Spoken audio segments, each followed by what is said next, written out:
भक्ति नो होती है, जिसको नवदा भक्ति कहा गया है, जिसको नवदा भक्ति कहते हैं। भक्ति न हो सकती है, पर विश्वास कभी भी 9 या 10 नहीं होते। विश्वास तो केवल एक होता है, और जिसने विश्वास कर लिया महादेव उसका होता है। बोल बम का नारा है। भक्ति न हो सकती है, नवदा भक्ति हो सकती है, सब कुछ का विभाजन हो सकता है, पर विश्वास एक, भरोसा एक, दृढ़ता एक, श्रद्धा एक। ये विश्वास कभी भटकता नहीं है। विश्वास कभी 10 या 20 नहीं होते। विश्वास कभी डोलते नहीं है। विश्वास ढेर नहीं होते। विश्वास तो एक है और एक ही रहता है। विश्वास कभी नहीं डोलता। विश्वास जो है, विश्वास की जो दृढ़ता है, विश्वास का जो मूलता है, विश्वास की जो मूलता है, वो विश्वास एक ही है। देखिए, घर में गणेश जी की मूर्ति 1-2 रख सकते हो। भगवान लड्डू गोपाल की मूर्ति घर में 1-2 रख सकते हो। लक्ष्मी जी की मूर्ति घर में 1-2 रख सकते हो। किसी भी देवता की मूर्ति आप घर में 1-2 रख सकते हो, पर शंकर भगवान के शिवलिंग का ऐसी कोई पुराण नहीं है जिस पुराण में ये लिखा कि शंकर जी का शिवलिंग 1 रखना या 2 रखना या 3 रखना। घर में अगर 2 शिवलिंग भी है तो भी चलेगा, 3 शिवलिंग है तो भी चलेगा, 4 शिवलिंग है तो भी चलेगा, 5 शिवलिंग है तो भी चलेगा, 6 शिवलिंग है तो भी चलेगा, 7 शिवलिंग है तो भी चलेगा, 9 शिवलिंग है तो भी चलेगा, 10 शिवलिंग है तो भी चलेगा, 11 शिवलिंग है तो भी चलेगा, और 12 शिवलिंग है तो समझ लेना 12 ज्योतिर्लिंग ही तुम्हारे घर में रहेगा। कोई क्वांटिटी यहां नहीं लिखी गई। शिव महापुराण में ये क्वांटिटी नहीं लिखी कि आप शंकर का शिवलिंग घर में केवल 1 ही रख सकते हो। कोई तुमसे कह दे कि घर में शंकर का शिवलिंग नहीं होना चाहिए, कोई तुमसे कह दे कि शंकर जी का चढ़ा हुआ जल नहीं पीना चाहिए, कोई तुमसे कह दे शंकर जी पे चढ़ी हुई बेलपत्र नहीं खाना चाहिए, कोई तुमसे कह दे शंकर जी पे चढ़ा हुआ प्रसाद नहीं खाना चाहिए, तो समझ लेना कि वो आपको केवल पागल बना रहा है, वो आपको केवल मूर्ख बना रहा है। विद्वान से विद्वान व्यक्ति भी अपनी गादी पर बैठकर बोल दे कि शंकर जी पे चढ़ा हुआ जल मत पियो, शंकर जी पे चढ़ा हुआ बेलपत्र मत खाओ, या शंकर का शिवलिंग अपने घरों में मत रखो। अगर कोई विद्वान से विद्वान भी कह दे तो समझ लेना कि वो मूर्ख बना रहा है, वो पागल बना रहा है। क्योंकि शंकर भगवान की शिव महापुराण की विद्येश्वर संहिता में सब कुछ लिखा है, सब कुछ। और आपको सीहोर वाले महाराज पर विश्वास नहीं करना है। आप तो गीता प्रेस गोरखपुर आपके पास में है। कुशीनगर से गोरखपुर 35-40 किलोमीटर दूर होगा, और 35-40 किलोमीटर दूर अगर गोरखपुर है तो गोरखपुर अगर 35-40 किलोमीटर है तो वहां पर जाकर गीता प्रेस गोरखपुर में, गीता प्रेस गोरखपुर की में जाइए, और गीता प्रेस में जाकर आप वहां से शिव पुराण खरीद के लाओ और उसको पढ़ो, उसका अध्ययन करो, और उसमें निकालो कि सीहोर वाला महाराज जो जो चीज बोलता है वो पुराण के अंतर्गत है कि नहीं। हमें जल पीना चाहिए, नहीं पीना चाहिए, हमें बेलपत्र खाना चाहिए, नहीं खाना चाहिए, हमें प्रसाद लेना चाहिए, नहीं लेना चाहिए। अगर कोई तुमसे कह दे कि शंकर भगवान का 1 शिवलिंग घर में है, दूसरा मत रखो, इसको ले जाके कहीं रख दो, तो भी हमारे शास्त्रों में यह वर्णन नहीं करा। 1 हो, 2 हो, 3 हो, तुम्हारे घर में जो शिवलिंग है, तुम्हारे घर में दादी के हाथ का है पुराना शिवलिंग रखा हुआ है, तुम्हारे घर में 2 शिवलिंग रखे हैं, तुम्हारे घर में 3 शिवलिंग रखे हैं, ये आपके ऊपर निर्भर। आप कितने रख रहे हैं और कितना पूज रहे हैं, ये आपके ऊपर निर्भर है। और तेरी कृपा बिना न हिले एक भी अणु, लेते हैं श्वास तेरी कृपा से तनु तनु। हे गंगधार मुक्ति द्वार ओंकार तू, भोले ओंकार तू, आयो शरण तिहारी शंभु तार तार तू। बखान क्या करूं मैं राखों के का, चपटी भभूत में खजाना कुबेर का। हे गंगधार मुक्ति द्वार ओंकार तू, भोले ओंकार तू, आयो शरण दिया शंभुतार। कोई तुमसे कहे कि घर में शिवलिंग नहीं रखना, समझ लेना वो मूर्ख बना रहा है। घर में शिवलिंग होना चाहिए।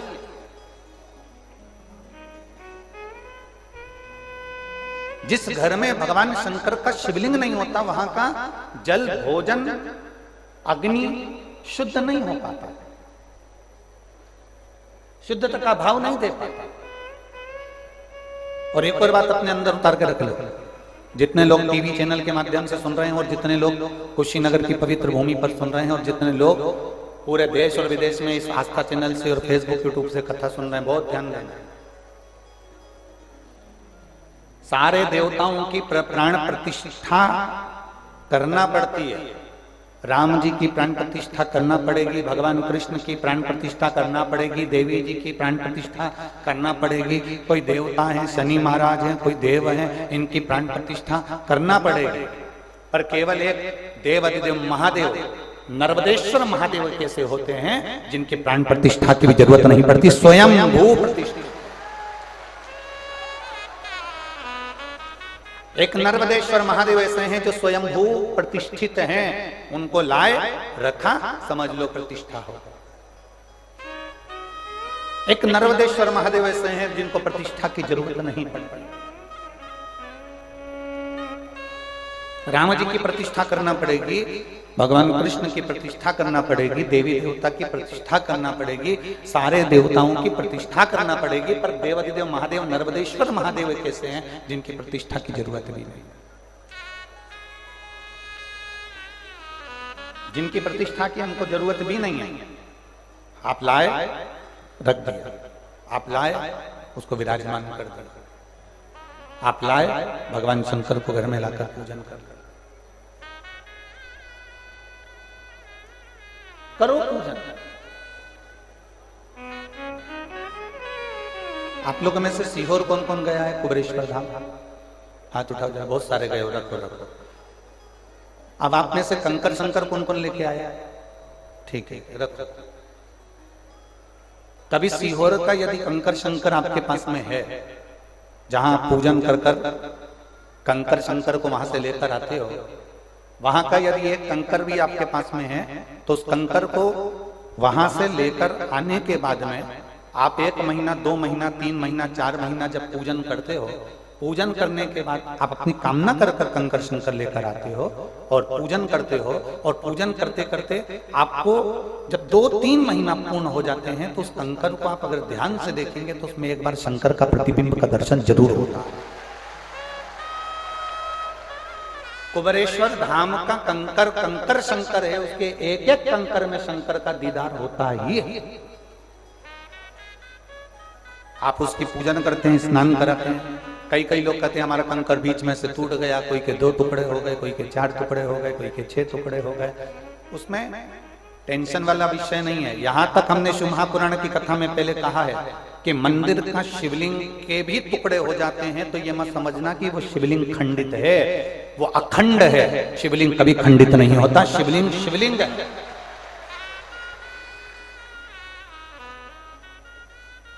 शिवलिंग कभी खंडित नहीं होता। उसके 10 टुकड़े हो गए, दशेश्वर महादेव हो गए, 11 हो गए, 12 हो गए, हजारों टुकड़े भी हो गए, शास्त्रेश्वर हो गए। कभी भी शंकर का शिवलिंग खंडित नहीं माना गया। शंकर का जो शिवलिंग है वो कभी खंडित नहीं, कभी खंडित नहीं माना गया उसको।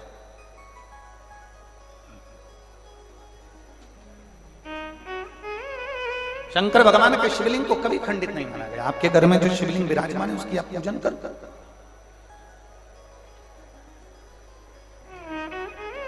जिनके घर में भी सीहोर कुबेरेश्वर धाम का कंकर शंकर है वो अपने पूजन करते समय ध्यान करना, उसको एक बार स्नान पूजन कराकर उसको ध्यान से देखना।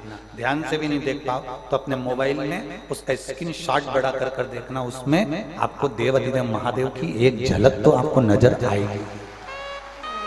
12 ज्योतिर्लिंग में से एक ज्योतिर्लिंग का दर्शन तो आपके उस कंकर शंकर में होगा, निश्चित है, निश्चित। और आज आपसे एक बात बहुत अच्छे से इस कुशीनगर की पवित्र भूमि पर श्रीमती पूनम जी पांडे जी और श्री ओम प्रकाश जी पांडे जी जो इस कथा को करवा रहे हैं और आप सब इसको प्रेमवश श्रवण कर रहे हैं। इस कुशीनगर की पवित्र भूमि से हम इतना जरूर करना चाहेंगे कि जब हमारा विश्वास दृढ़ होता, अभी हमने कथा में कहा कि भक्ति नो हो सकती है, नवदा भक्ति हो सकती है, पर विश्वास नो नहीं हो सकता। भक्ति ढेर हो सकती हैं, परिभाषाएं बहुत हो सकती हैं, पर विश्वास ढेर नहीं हो सकता। प्रेम किससे होता, स्नेह किससे होता, हमारी आसक्ति किससे जुड़ती है? हम किसको बहुत प्यार करने लगते हैं, हम किसको बहुत प्रेम करने लगते हैं, चाहे वो लड़की लड़का हो, चाहे पति पत्नी हो, चाहे माता पिता हो, चाहे भाई भाई हो, चाहे बहन बंधु हो, चाहे रिश्तेदार हो, मामा फूफा मौसा मौसी काका काकी नाना नानी जितने भी हैं।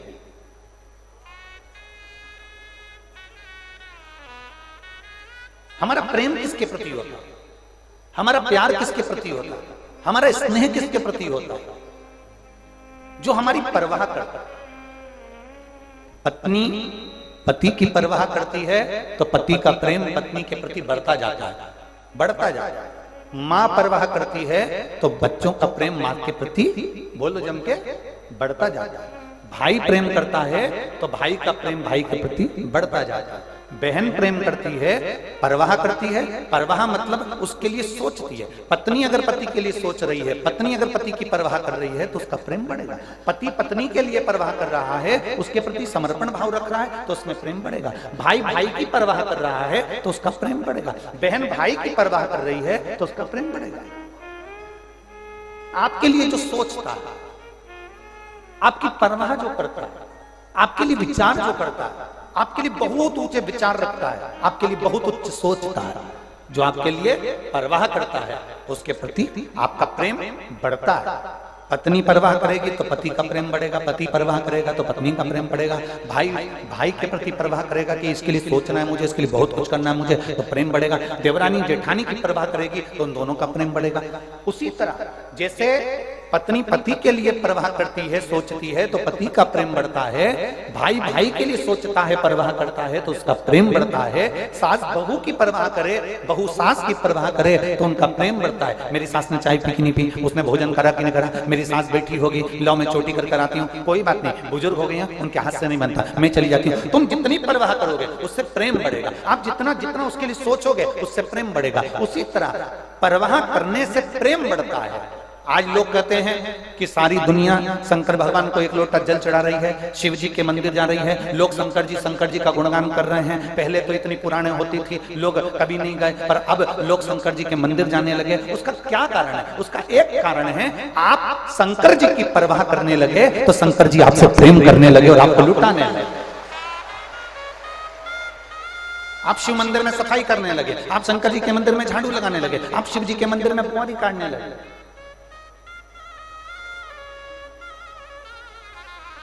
ये जो पांडे बहन जी ने कथा ली है ना, ये श्रीमती पूनम पांडे जी और श्री ओम प्रकाश जी पांडे जी ये कथा लिए हैं, इनसे पूछना, ये कथा आज की बुकिंग नहीं है, ये कोरोना महामारी के समय की बुकिंग है। कोरोना के पहले की बुकिंग ये कथा की थी, कोरोना महामारी के समय पर इस कथा की बुकिंग हुई थी, कथा की। और मैं आपको लग रहा होगा कि देवाधिदेव महादेव की कथा श्रीमती पूनम जी पांडे जी ने करा ली, ओम प्रकाश जी पांडे जी ने करा ली।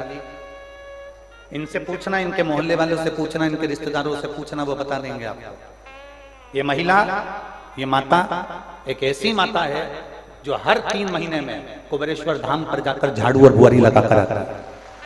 प्रत्येक 3 महीने में ये कुबेरेश्वर धाम पहुंच जाती है। प्रत्येक 3 महीने में 3 महीने के अंदर अंदर ये कुबेरेश्वर धाम जाती है। हमसे तो इनका मिलना बस इस कथा में पहली बार हुआ है दीदी। आपसे हमारा और तुम्हारा कभी मिलना नहीं हुआ। हम जब स्टेशन आए, एयरपोर्ट पहुंचे प्रयागराज से, और गोरखपुर एयरपोर्ट पर आपसे पहली बार मिलना हुआ।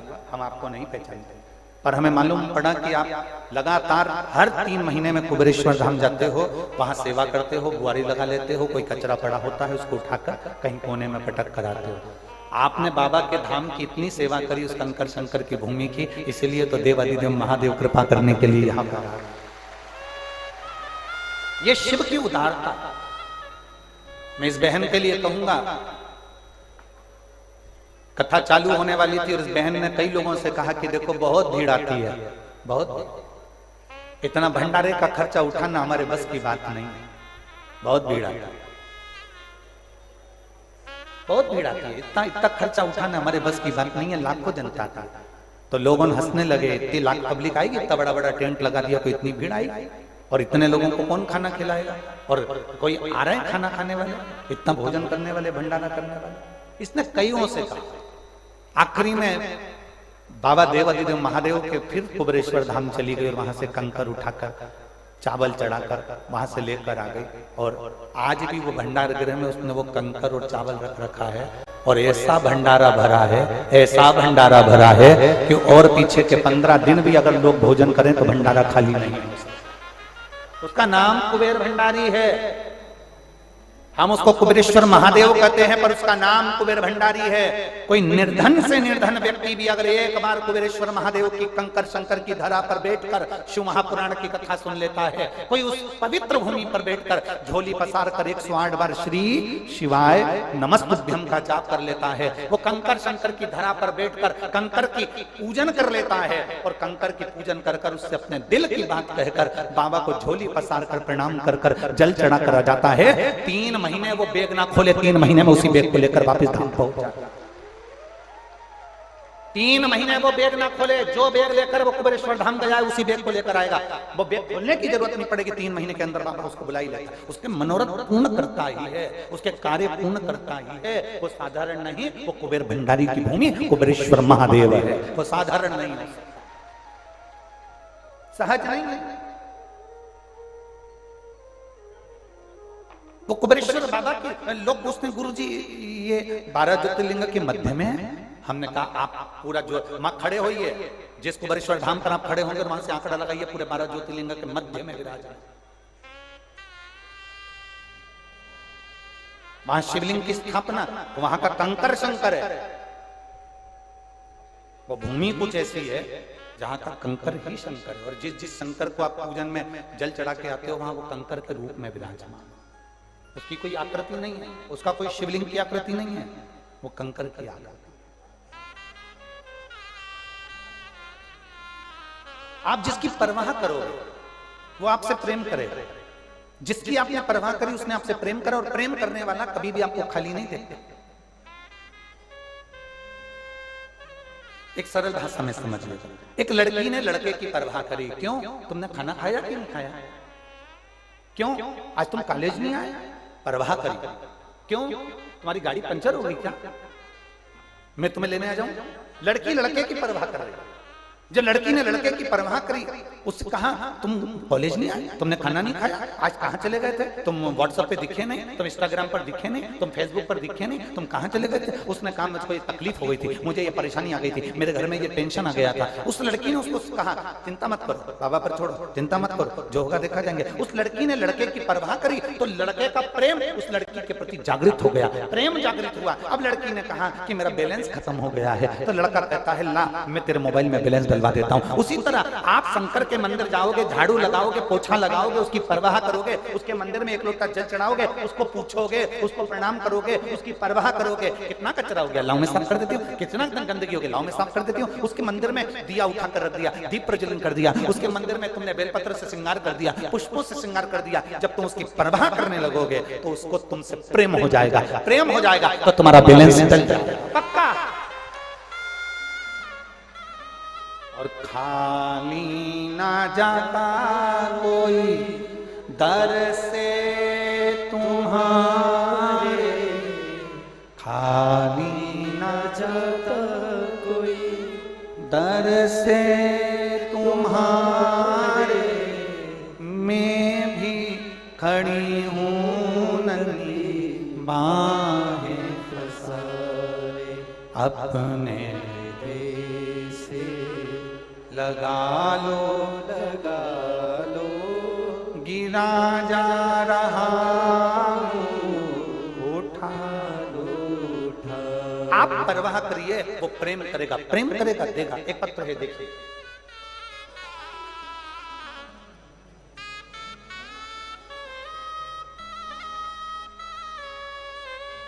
टीएन उपाध्याय, पिपराइच, गोरखपुर से। टीएन उपाध्याय, पिपराइच, गोरखपुर। कहीं बैठी हो तो हाथ हिला सकती हैं। आप ही हैं, ऐसा हाथ हिला दीजिए। टीएन उपाध्याय, पिपराइच, गोरखपुर से हैं। 2020 से बाबा से, कथा से जुड़े हैं। मैं एक व्यापारी हूं जिसमें मुझे बड़ा नुकसान हुआ था। बहुत ज्यादा नुकसान होने के कारण बस संभलना नहीं हो पाया। तब आपकी कथा ने विश्वास दिया और शिव जी पर एक लोटा जल चढ़ाना प्रारंभ किया। आपने बट वृक्ष के पूजन का जो विधान बताया था उसको मैंने करा। दुनिया के लोग भले इसको टोटका समझें, दुनिया के लोग भले इसको कुछ भी समझें, पर ये शिव महापुराण के एक एक शब्द शंकर की अविरल वाणी है। आपने जो कहा हमने किया, और बाबा की ऐसी कृपा हुई गुरुदेव कि जैसे ही मैंने वो प्रयोग करना प्रारंभ करा, मैं खुद दिन दुगना रात चौगना तरक्की की ओर बढ़ गया। और मैं बाबा को यहाँ धन्यवाद देने के लिए आया हूँ। साथ में मैं पूनम दीदी को भी धन्यवाद देता हूँ जिन्होंने ये शिव पुराण की कथा का आयोजन करवाया। एक बार हाथ हिला दीजिए। श्री शिवाय नमस्कार। बैठिए। एक पत्र और देखिए, बड़ा सुंदर।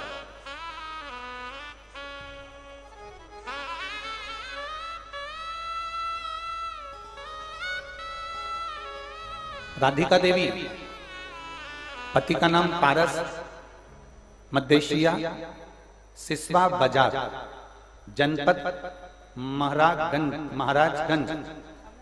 कहीं बैठे हैं? अच्छा, आप ही हैं। श्री शिवाय नमस्ते। मैं राधिका देवी, पति का नाम पारस, मध्य पता सिसवा बाजार, जनपद महाराजगंज। गुरुदेव, मेरे पेट में 20 साल से दर्द था। अस्पताल के चक्कर लगा लगा कर रह गए, पर वो दर्द बंद नहीं हुआ। तब पहली बार किसी के कहने पर टीवी पर कथा सुनना प्रारंभ करी। हमारी ननंद बड़ी, जिन्होंने मुझसे कहा कि अब तुम्हारा कहीं इलाज नहीं है, अब तुम्हारा इलाज महादेव के पास है, तुम एक बार टीवी पर कथा सुनना प्रारंभ करो। हमने काम करते करते कथा सुनना प्रारंभ करी थी, पर मन ऐसा काम कथा में लग गया कि काम तो छूट गया और कथा चलती रही। बाबा को एक लोटा जल चढ़ाना प्रारंभ करा, पशुपतिनाथ का व्रत करना प्रारंभ करा, और बाबा की कृपा से आज मुझे एक गोली नहीं खाना पड़ती, और बाबा की कृपा से मेरा पूरा स्वास्थ्य ठीक हो गया। मैं बाबा को धन्यवाद देती हूँ। बाबा, जिस मंदिर में मैं पूजन करने जाती हूँ, उस मंदिर में एक लड़का जिसको कोई हाथ पकड़ कर लेकर आया, जिसकी उम्र 15 साल की है, वो शंकर भगवान के शिवलिंग को टच कर कर बैठा हुआ था। 15 साल का वो लड़का शिव जी का स्पर्श कर रहा था। उसकी आंखों से कुछ दिख नहीं रहा था, उसके साथ वाला जैसा जैसा उसका हाथ का स्पर्श करा रहा था, बस वो वैसा स्पर्श कर रहा था। मैंने उससे देखा, पूछा, बेटा क्या कर रहे हो? तब उसने अपनी परेशानी बताई कि हम 2 भाई हैं और हम दोनों भाइयों की आंख में रोशनी नहीं है, हम दोनों की आंखें दिखता नहीं, हमारी आंख की रोशनी नहीं है, हम दोनों भाई एक जैसे हैं। ये भैया हमको लेकर आता है तो हम मंदिर आ जाते हैं। ये कहता है, सियोर वाला महाराज कथा कहता है तो सुना कर टीवी पर, हमें दिखता नहीं तो हम कैसे बाबा पर भरोसा करें? और वो बच्चा 15 साल का, उसका भाई भी है, उसको भी नहीं दिखता, इसको भी नहीं दिखता। हमने कहा तुम्हारे माता पिता कहाँ रहते हैं? उस लड़के को जो लेकर आया था उसके साथ वाले ने उसके माता पिता से मिलवाया। हमने पूछा कहाँ रहते हैं, तो कहे हम नाना नानी के घर पर आए हैं और हमारी आंखें नहीं है हम दोनों भाइयों की। अच्छा, तो हमने उनसे कहा कि तुम एक काम करो, तुम्हारी नानी से कहना तो नानी से प्रार्थना करना कि तुम दोनों को एक बार सीहोर लेकर जरूर जाना। गुरुदेव अब उन दोनों की आंखें नहीं, वो दोनों बच्चों को लेकर सीहोर, जिस समय पर कांवड़ यात्रा थी, आपने व्यासपीठ से कहा था ऐसी कांवड़ जिंदगी में नहीं भराएगी जो कांवड़ सीहोर में भराई। आपके कहने से वो कांवड़ यात्रा में पहुंच गए, आंखों से दोनों अंधे, दोनों को दिखाई नहीं देता, और वो दोनों कांवड़ यात्रा में पहुंचे। वहां मंदिर में ही वो बैठे रहे, उनके परिवार के लोग कांवड़ भरकर सीवन नदी से लेकर पानी शिव जी को चढ़ा दिया। आए, पानी को उठा लिया। उस दिन रुद्राक्ष नहीं मिल रहा था तो एक रात्रि रुककर दूसरे दिन रुद्राक्ष लिया, लेकर आए, उसको पानी में गलाते, शिव जी को चढ़ाते। आप कहते हो ना गुरुजी 3 महीने में बाबा सुनता है। जहां वो बैठे रहे, उनको कांवड़ यात्रा के कोई डंडे की ठोकर लग गई, जो डंडा था उठाने का कांवड़ का, उसकी ठोकर लगी। और बाबा की कृपा का मैं क्या गुणगान करूं गुरुदेव, 3 महीने के अंदर दोनों भाइयों की आंखें वापिस आ गई। मैं बाबा को धन्यवाद देती हूं। उन दोनों बच्चों के लिए आप आकर बेलपत्र ले जाओ, उनको पहुंचा जाना। उन दोनों बच्चे की आंखें आ गई। बाबा मैंने जिंदगी में अगर कोई पुण्य कमाया था तो यही पुण्य है मेरे बाबा का, जो मैंने कथा का वर्णन उनसे कहा, और वो कांवड़ भरने के लिए सीहोर चले गए, और उनको बाबा ने कृपा कर दोनों भाइयों को आंखें दी। ये शिव तत्व है, ये उघड़ी, ये शंभु है। मेरा नाम राधिका देवी, पति का नाम पारस, मध्देशिया, पता सिसवा बाजार, जनपद महाराजगंज से हूं।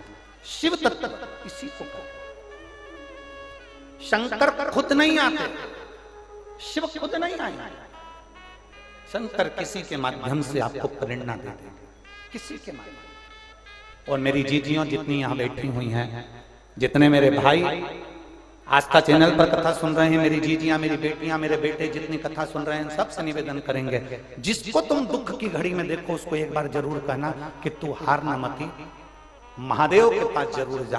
3 महीना तू शंकर को जल चढ़ा कर दे, तेरा महादेव तेरे नैया पार जरूर करेगा। अपना बेटा एग्जाम में बैठ रहा है, बार बार पास नहीं हो पा रहा, बार बार तकलीफ में है, तो उसको कहो तू हिम्मत मत हारना, तू मेहनत कर, तू अपना कर्म कर, अपनी पढ़ाई कर, अपनी लगन लगा कर बैठ, और महादेव पर विश्वास कर, 1 लोटा जल चढ़ाना प्रारंभ कर, शंकर का गुणगान करना प्रारंभ कर।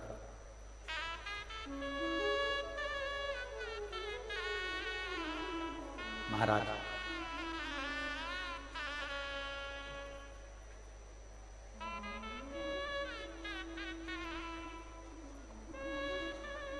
जो कोई नहीं देता डमरू वाला देता है, जो कोई नहीं देता डमरू वाला देता है, मेरे हर कदम पर वो ही मेरा साथ देता है, मेरे हर कदम पर वो ही मेरा साथ देता है। शिव तत्व है, शंभु हो, दयालु।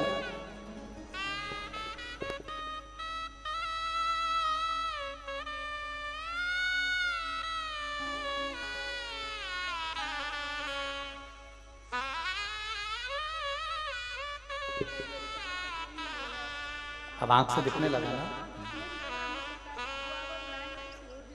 बाबा के पास।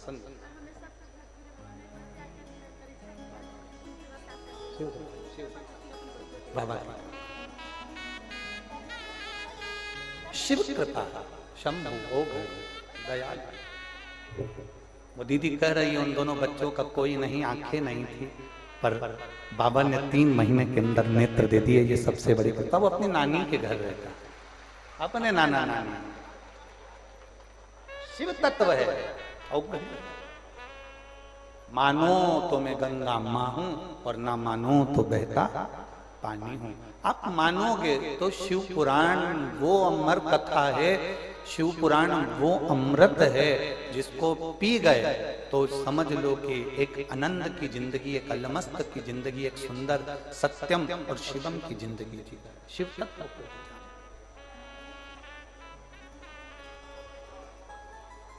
जो जान गया शिव महापुराण को, उसके लिए अमृत है शिव पुराण। जो जान गया, जो नहीं जाना वो गया।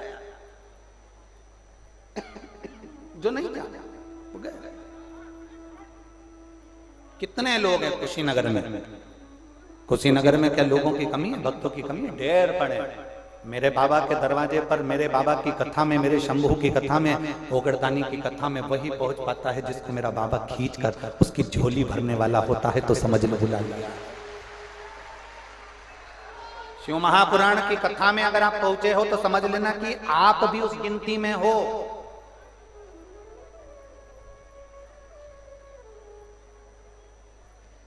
राम मंदिर का प्राण प्रतिष्ठा हुई, समझना जरा।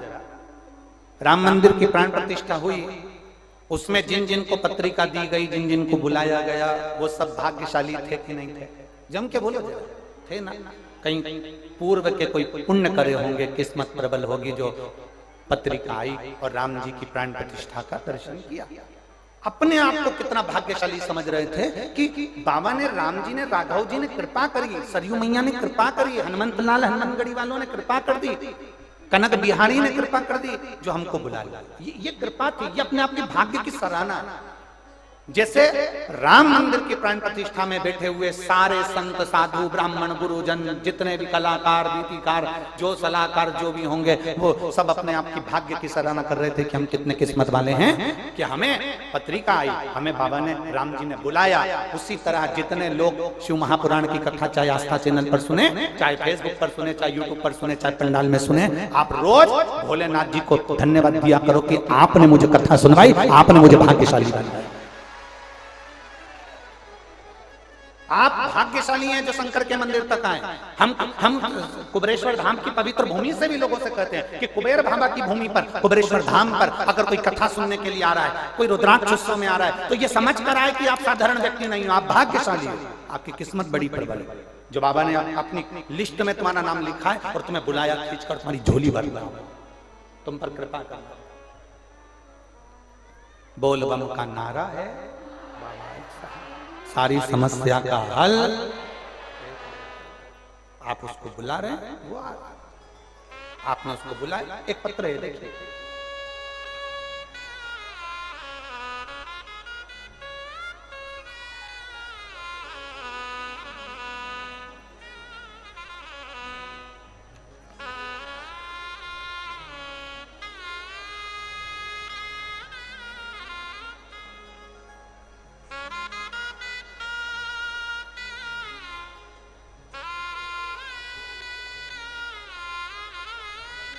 बाबा मैं देवरिया जिले की रहने वाली हूँ, मेरे गांव का नाम कुटिया बौलिया है।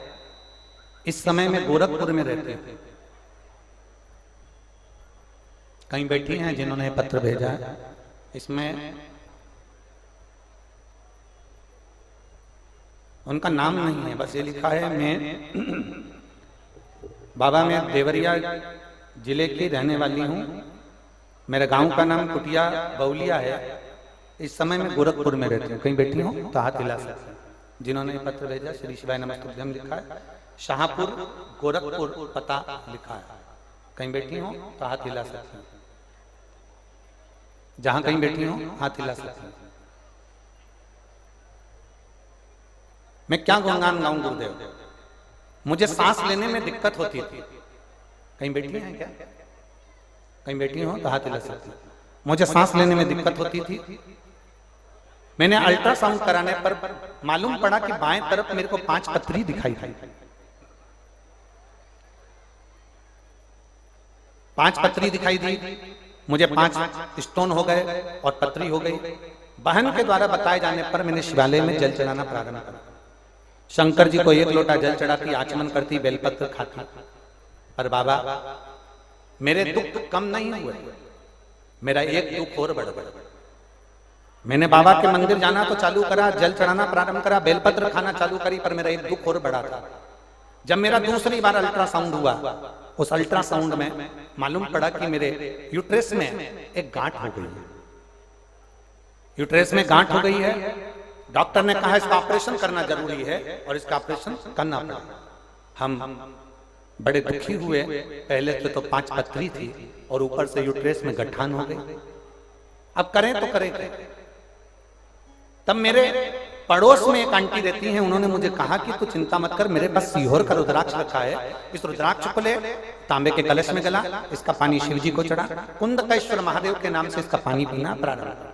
मैंने वो पानी पीना प्रारंभ करा, शिव जी के मंदिर में झाड़ू लगाना प्रारंभ करा, पोछा लगाना प्रारंभ करा और पानी शिव जी पे चढ़ा हुआ पीना चालू करा, बेलपत्र खाना प्रारंभ करी। बाबा, मुझे क्या मालूम था कि बाबा अगर कुछ करता है तो कुछ अच्छा करने के लिए करता है। मैं तो समझती थी कि मुझे और बीमारी आ गई, पर मेरे बाबा ने ऐसी कृपा कर दी गुरुदेव। मैंने जब रुद्राक्ष का जल पिया, बेलपत्र खाई, पानी पिया और बाबा की ऐसी कृपा हुई, दूसरी बार मेरा जब अल्ट्रासाउंड हुआ तो उसमें ना मेरी 5 पथरी थी और ना मेरी यूट्रस में गठान थी। बाबा ने मेरे को पूर्ण तरह से स्वस्थ कर दिया। मैं बाबा को प्रणाम करने के लिए आया। अगर कहीं बैठी हो तो हाथ हिला सकती हैं। शाहपुर, गोरखपुर, इनमें नाम नहीं है। बाबा, मैं देवरिया जिले की रहने वाली हूँ, मेरा गांव का नाम कोटिया बउलिया है। इस समय मैं गोरखपुर में रहते हैं। शिव तत्व है, शंभु ओघड़ी है। आप उस पर भरोसा करते हैं, आप उस पर विश्वास करते हैं, आप उस पर दृढ़ता रखते हैं। भक्ति नो हो सकती है, मार्ग अनेक हो सकते हैं, पर विश्वास अनेक नहीं हो सकते। विश्वास 9 नहीं हो सकते, विश्वास 10 नहीं हो सकते, विश्वास 50 नहीं हो सकते, विश्वास एक ही है, एक। इसलिए तुलसीदास जी ने रामचरितमानस में पार्वती जी को श्रद्धा कहा और शंकर जी को विश्वास कहा। शंकर विश्वास रूपिण।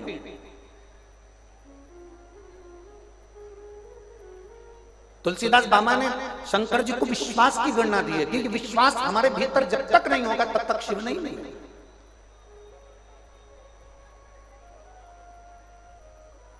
और लुटा दिया भंडार काशी वाले ने, कर दिया माला काशी वाले ने, लुटा दिया भंडार काशी वाले ने, कर दिया माला काशी वाले ने। ये उसकी कृपा है, ये उसकी उदार है। उसके बिना कुछ भी नहीं, सब फीका।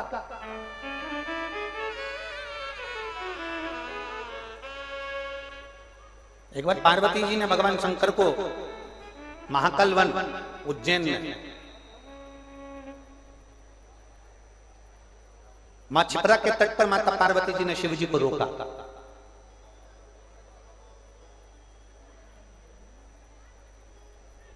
कभी कभी धर्म पत्नी भी पति को रोकती है, रुको सावधान, रुको सावधान। इसको टोकना नहीं कहते, उसमें कुछ पति का हित सोच रहे हो, कुछ हित। एक बार हम तिरुपति दर्शन के लिए गए, तिरुमाला, और वहां पर एक धर्म की लाइन लगती है और एक उसके टोकन की लाइन लगती है तिरुपति। परंतु आखिरी में भले तुम धर्म की लाइन में लगे हो, चाहे पैसे की लाइन में लगे हो, चाहे टिकट की लाइन में लगे हो, कूपन की लाइन में लगे हो, आखिरी में भगवान नारायण के सामने जब जाते हो तो सारी, पैसे वाला हो चाहे साधारण व्यक्ति हो, नारायण के सामने सब एक हो जाता है। नारायण के सामने कोई पैसे वाला नहीं और नारायण के सामने कोई गरीब नहीं है, नारायण के सामने सब एक।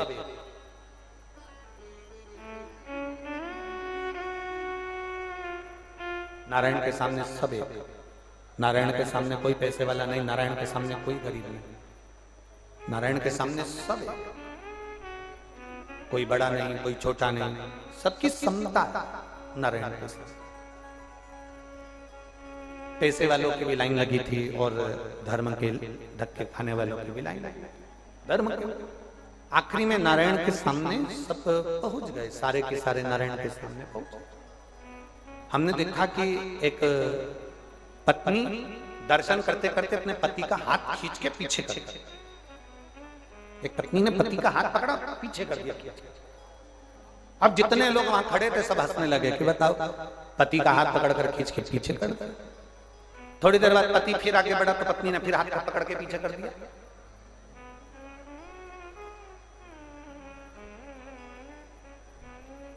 फिर पति आगे बढ़ा तो पत्नी ने फिर हाथ पकड़कर पीछे कर दिया।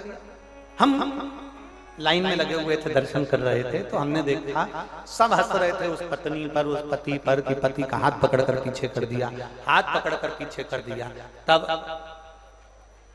जितने लोग लाइन में लगे थे वो बाहर निकल गए और वो पत्नी और वो पति दोनों हाथ पकड़कर पत्नी पति को पीछे करती रही और पति पीछे खसकता रहा, पत्नी फिर हाथ पकड़कर पीछे करती रही, पति फिर खसकता रहा। सब हंस रहे थे, जो हंस रहे थे वो धक्के खाकर बाहर निकल गए। जो पत्नी पति का हाथ पकड़कर पीछे कर रही थी वो दोनों कम से कम 7 से 8 मिनट तक नारायण का दर्शन करते रहे।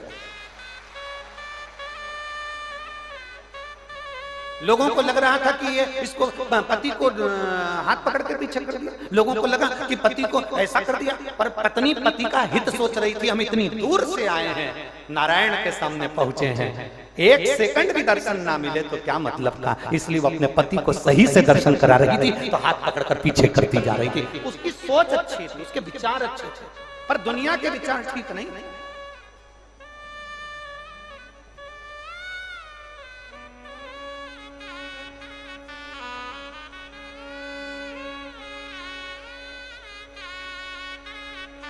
बहुत बहुत विचार लोगों के बीच।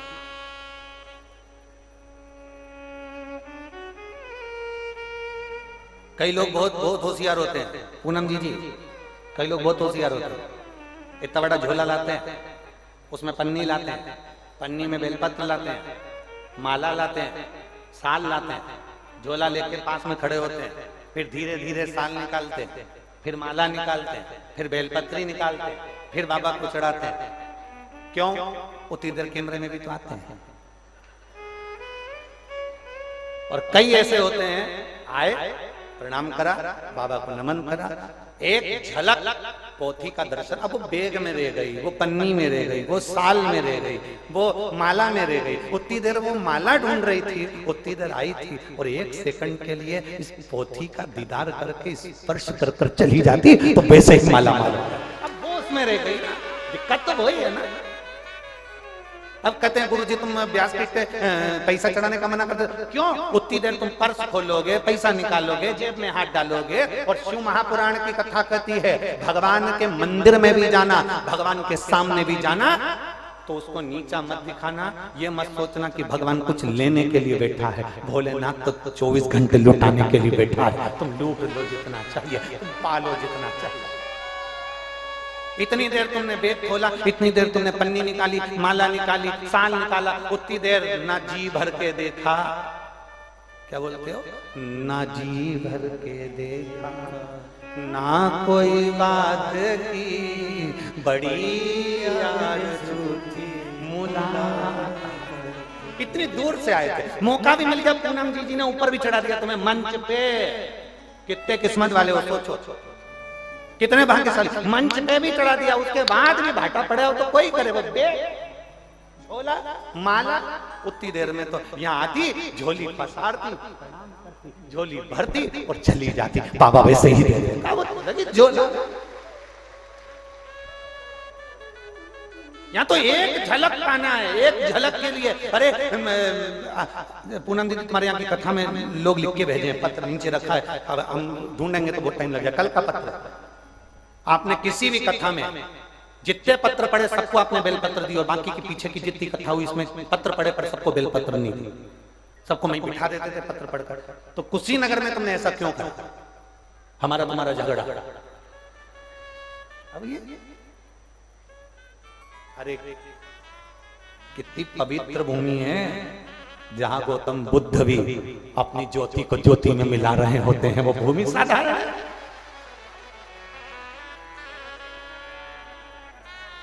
साधारण नहीं, आए विश्वास के बल पर। और हमने देखा है यहाँ जितने भी जो भाव से, कई माताएं ऐसी आई हैं जिनके मन में भाव है बस एक बेलपत्री मिल जाए ना, बस एक बेलपत्री मिल जाए ना, और उसके मन में वो लेके बैठा हुआ। कई लोग तो सोचते हैं देंगे कि नहीं देंगे, देंगे कि नहीं देंगे, देंगे कि नहीं देंगे। अब पत्र, अब उसके मन में भाव जागृत हो गया, पर कहीं ना कहीं बाबा बाबा बाबा बाबा। एक बार परम पूज्य मुरारी बापू जी एक कथा कह रहे थे, उसमें एक दृष्टांत सुना रहे थे। एक दृष्टांत उन्होंने बड़ा सुंदर सुनाया कि एक पत्रकार ने उनसे प्रश्न किया कि हमें जो पूछना होता है आप वो जवाब कैसे दे देते हो, आपको कैसे मालूम पड़ जाता है कि हमको यही पूछना है। कई माताएं ऐसी आती हैं प्रश्न लेकर, मेरे को पूछना है, मेरे यहाँ 2 शिवलिंग है, कहीं पूछती मेरे यहाँ कंकर शंकर है, उसके टुकड़े हो गए, कोई पूछती मेरे को ये प्रॉब्लम, तो आपको कैसे मालूम पड़ जाता है कि हमको ये पूछना है। कई टीवी पर कथा सुनते हैं वो कह देते हैं, आपको कैसे मालूम पड़ जाता है कि हमने हमारे मन में आज ये बात थी और हम पूछना था और उत्तर मिल गया। उसका उन्होंने बड़ा सुंदर जवाब दिया कि देखो, एक ऊंट पर बैठकर रेगिस्तान में एक भाई जा रहा था और एक 80 साल की बूढ़ी माँ सिर पे एक बड़ा सारा पोटला रखी हुई थी।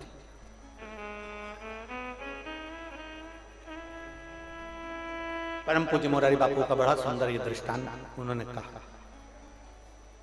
80 साल की बूढ़ी माँ सिर पे पोटला रखी है, ऊंट पर एक भाई जा रहा था, इसको बूढ़ी है 80 साल की, पोटला भी भारी है, गर्मी भी बहुत तेज पड़ रही थी। उसने ऊंट वाले से कहा, भैया भैया रुको, भैया रुको, भैया भैया रुको। ऊंट वाले ने पूछा क्या है? मेरा पोटला और मुझे ऊंट पर बिठा लो, गर्मी लग रही है, मुझे 3 मील की दूरी पर जाना, थक गई, और अगर मुझे नहीं ले जा सकते तो मेरे पोटले को ले, मेरा ये पोटला ले जाओ, इसको ले जाओ, वहां पर मेरा गांव है, गांव में हनुमान जी का मंदिर है, हनुमान जी के मंदिर में मेरा ये पोटला रख देना, मैं आऊंगी ले लूंगी, मैं पैदल ले जाऊंगी, तुम इस पोटले को ले जाओ, भैया ले जाओ। इतने में ऊंट वाले ने कहा, हमारा ऊंट कोई किराए का है, ये हम घूमने के लिए लिया है, हम नहीं ले जाएंगे। ऊंट वाले ने धक्का मारा, चल दी। ऊंट वाला थोड़े से आगे पहुंचा 1 मील पर, उसके मन में आया, बुढ़िया 80 साल की इतनी धूप में पोटला लेकर जा रही है, मतलब पोटले में जरूर कुछ ना कुछ कीमती सामान, और मेरी भी बुद्धि मारी गई। बुढ़िया कह रही थी मेरे को मत ले जा, तो पोटले को ले जा, हनुमान जी के मंदिर में रख देना, मेरे को पोटला ले लेना था और उसको अपने गांव ले जाता। बुढ़िया पड़ी रही। उसने सोचा अभी क्या बिगड़ा, वापिस चलो। उसने 1 मील से अपना ऊंट वापिस लिया, बुढ़िया के पास आ गया। बुढ़िया से कहा, माँ ओ माँ तो कितनी बूढ़ी है, थक जाएगी, ला तेरा पोटला मैं ऊंट पर रखकर ले जाता हूं। इतने में बुढ़िया ने कहा, अब मुझे पोटला नहीं देना, मुझे पोटला नहीं देना।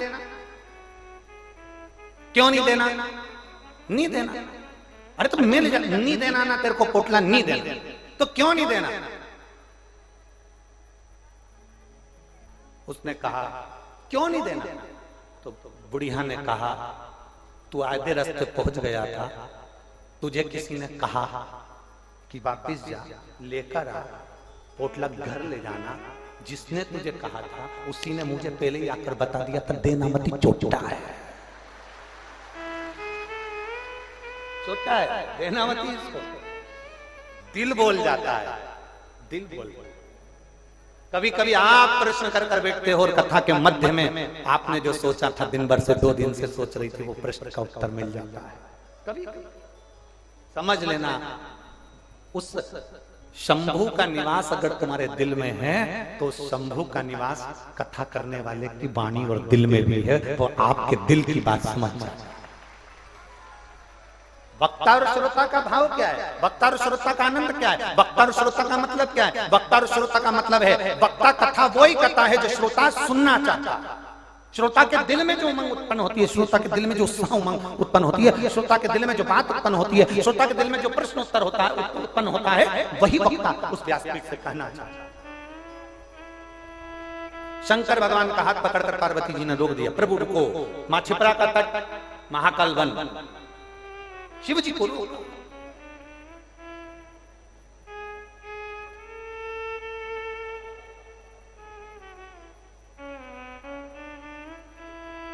शिव जी महाराज शिव जी ने पूछा, पार्वती तू मेरा हाथ पकड़कर यहां क्यों रोक रही है? कारण क्या?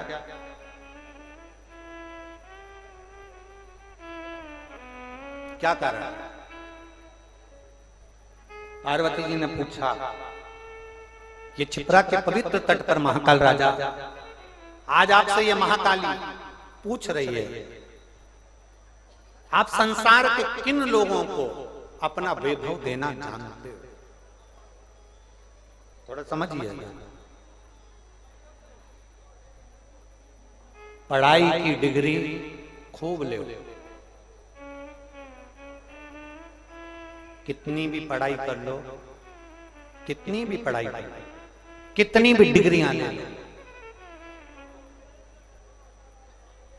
तुमने कितनी भी पढ़ाई करी हो, कितनी भी डिग्रियां ली हो, आप उससे विद्वान नहीं कहलाओगे।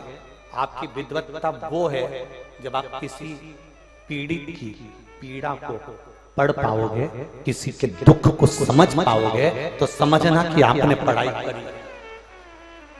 आप पढ़कर बहुत ऊंचे ओहदे पर बैठकर किसी के दुख को नहीं जान पा रहे, किसी की पीड़ा को नहीं पढ़ पा रहे, किसी की तकलीफ को नहीं जान पा रहे, किसी के कष्ट को नहीं जान पा रहे, तो तुम्हारा पढ़ना बेकार है। डॉक्टर बन गए, इंजीनियर बन गए, कमिश्नर बन गए, ये बन गए, वो बन गए, कुर्सी पर बैठ गए, पद पर बैठ गए, मंत्री संतरी कलंत्री सब बनकर बैठ सकते हो, सब कुछ हो सकता है, पर आप अगर अच्छे से अच्छी पढ़ाई भी करी और आपने पढ़ तो लिए हो, पर किसी की पीड़ा पढ़ना नहीं जानी, किसी का दुख पढ़ना नहीं जाना, किसी का चेहरा पढ़ना नहीं जाना, किसी के दुख में खड़े होना नहीं जाना, तो तुम्हारा फिर इंजीनियर बनना चाहे तुम्हारा मिनिस्टर बनना सब व्यर्थ है। पीड़ा पढ़ना जान गए तो समझ लो तुमने पढ़ाई कर ली। मेरे भोलेनाथ, मेरे शंभू, मेरे त्रिकालदर्शी, कैलाशी, अविनाशी पीड़ा पड़ते हैं। जल चढ़ाने वाले के हाथ का कंपन बता देता है कि इसको दुख क्या है। शंकर जी को जो हाथ जल चढ़ाने के लिए जाता है, लोटा भर के जो जल तुम हाथ से चढ़ाते हो, वो हाथ शंकर के मंदिर में, शिव जी के मंदिर में हम क्यों कहते हैं तुमसे कि लोटा भर के जल चढ़ाओ? क्यों कहते हैं? क्योंकि जब डॉक्टर देखता है तो सबसे पहले हाथ पकड़ता है, वेद देखता है तो सबसे पहले हाथ पकड़ता है। अगर होम्योपैथिक डॉक्टर के पास भी जाओगे तो सबसे पहले हाथ पकड़ता है। अगर नीडल भी चढ़ाएगा, बोतल भी चढ़ाएगा तो हाथ से चढ़ाएगा। अगर खून भी निकालेगा तो हाथ से निकालेगा। ये हाथ की गरिमा ज्यादा है, इसलिए इस हाथ से पहचाना जाता है कि तुझे बुखार कितना है, हाथ से पहचाना जाता है कि तेरी लीला कितनी है, हाथ से पहचाना जाता है कि तेरी शुगर कितनी है, हाथ से पहचाना जाता है कि तेरा बीपी कितना है, हाथ से पहचाना जाता है कि तेरा ब्लड प्रेशर कितना है। उसी तरह महादेव भी तू हाथ से जल चढ़ाता है, हाथ देखकर पहचान जाता है कि तुझे दुख कितना है। महादेव भी तेरा हाथ देखकर पहचान जाता है कि तुझे तकलीफ कितनी है। तू जो जल भर कर लाया है, अपने घर से पानी भर कर लाया है, और मेरे मंदिर में आकर तू जो जल चढ़ा रहा है, तू नहीं भी कहेगा ना, तेरा जल, तेरा लोटा और तेरा पानी और तेरे दिल का भाव बता देगा कि तेरा दुख क्या है। वो समझता है, वो जानता है, वो पहचानता है तेरे दुख को, वो तेरे दुख को जान जाता है। पढ़ाई करी आपने, बहुत करी, आपके पास में डिग्री होगी, बहुत होगी, मना नहीं, पर आप पीड़ा नहीं जानते। अगर पीड़ा जान गए ना तो समझ लो आपकी पढ़ाई सही है। आप अपनी पत्नी के दिल की पीड़ा जान गए, आप अपने पति के दिल की पीड़ा जान गए, आप अपने बच्चों की पीड़ा जान गए, आप अपने माता पिता की पीड़ा जान गए, समझ लो आप अपने रिश्तेदारों की पीड़ा जान गए, तो समझ लो आपने पढ़ाई करी है। वरना पत्नी घर में रो रही और तुम दुनिया को ज्ञान उपदेश देते फिर रहे, क्या मतलब? क्या एक पत्नी पति का सिर दबा रही थी। पत्नी, एक पत्नी है, बीवी पति का, शोहर का सिर दबा रही थी। उसने बड़े प्रेम से सिर पे पल्लू लेके पूछा, क्यों जी, शादी के पहले तुम्हारा सिर कौन दबाता था? पत्नी ऐसे आड़े टेढ़े प्रश्न बहुत जल्दी करती है, बहुत जल्दी। पत्नी पति का सिर दबा रही थी और उसने पूछा, क्यों जी, शादी के पहले तुम्हारा सिर कौन दबाता था, कौन दबाता था? पति ने जवाब दिया, शादी के पहले दर्द ही नहीं होता था। दर्द तो तू आई जब सच्चा,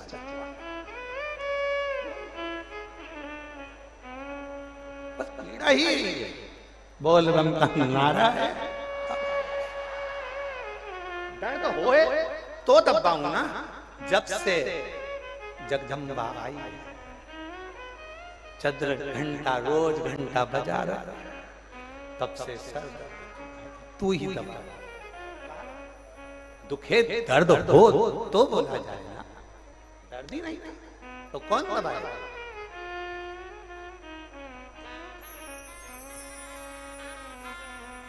अरे देख लिया संसार हमने, देख लिया सब मतलब के यार हमने देख लिया।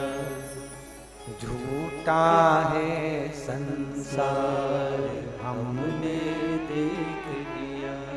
झूठे नाते झूठे रिश्ते, झूठे नाते झूठे रिश्ते, झूठे नाते झूठे रिश्ते, झूठे नाते झूठे रिश्ते। अरे झूठा है संसार हमने देख लिया, झूठा है संसार हमने देख लिया, सब मतलब के यार हमने देख लिया, झूठा है संसार हमने देख लिया। देख ला, ये संसार बड़ा विचित्र है, विचित्र। पार्वती जी शिव जी से करेंगे, आप किसको देते हो? आप किसको वैभव देते हो? आप किसको सत्ता देते हो? आप किसको धन देते हो? आप किसको प्रदान करते हो? माँ छिपरा के तट पर महाकाल राजा महाकाली से, माँ अम्बे भवानी दुर्गा महारानी से, माँ देवी पार्वती से कहते हैं, पार्वती मैं उसी को देता हूँ जो दोनों हाथों से देना जानता है, मैं उसको लुटा देता हूँ। जो देना जानता है मैं उसको देता हूँ। कल हमने कथा में कहा था, आप एक बिस्कुट का पूड़ा देते हो, आप एक पानी का पाउच देते हो, आप एक टॉफी देते हो, किसी को बांटने के लिए 2 पूड़ी बना कर लाए, 2 सब्जी बना कर लाए, ठेहुआ बना कर लाए, चाहे आप कुछ भी बना कर लाए, आपने किसी को दिया, आप बैठे रहो, बैठे बैठे ही आपके पास में 1 घंटा 2 घंटा 3 घंटा 4 घंटा के अंदर जो तुमने दिया है उससे दुगना तुम्हारे पास जरूर आएगा। ये निश्चित है, निश्चित। जो देना जानता है मेरा महादेव उसे देना जानता है। प्रेरणा लो, इस शिव महापुराण की कथा से प्रेरणा लेकर जाना कि कितने लोग यहाँ पानी बांटते हैं, कितने लोग यहाँ टॉफी बांटते हैं, कितने लोग यहाँ बिस्कुट बांटते हैं, कितने लोग यहाँ कुरकुरा बांटते हैं, कितने लोग यहाँ भोजन बनाकर भोजन लेकर बांटते हैं, कितने लोग सुबह सुबह चाय लेकर आकर बांटते हैं, कितने लोग रात्रि को पूरी सब्जी बांटते हैं, कितने लोग खिचड़ी बना बना कर लाते हैं बांटते हैं, कितने लोग मिक्सचर बांट रहे हैं, कितने लोग कुछ ना कुछ बांटने का काम कर रहे हैं। ये उनसे प्रेरणा लो और बाबा के इस धाम में, इस पंडाल में बैठकर बोल कर जाओ, बाबा मुझे भी इस लायक बनाना कि एक कथा में जाकर मैं भी भंडार लूटा, ये मुझे देना इतना कि मैं भी जाकर लुटा सकूं। ये तू दे सकता है, दुनिया में कोई नहीं दे सकता जो मेरा कालाधिपति दे सकता है। देवता देते हैं पल्ला झाड़ कर और महादेव देता है छप्पर फाड़ कर। वो देता है, वो देना जानता, हम उससे मांगते। अपने स्थान पर बैठकर भगवान देव महादेव से अपने मन की बात बड़े भाव के साथ दिल से बाबा को प्रार्थना करेंगे। जहाँ जगह मिले वहां बैठकर भगवान देवाधिदेव महादेव से अपने मन की बात, जहां भी जगह मिले वहां बैठकर भगवान शिव से अपने मन की बात बड़े भाव के साथ करिए। चाहे कार्यकर्ता हो चाहे श्रोता हो, दिल से बैठकर बाबा से प्रार्थना,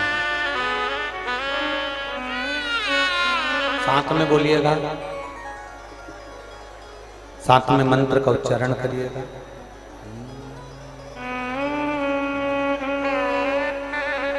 श्री शिवाय नमस्तु,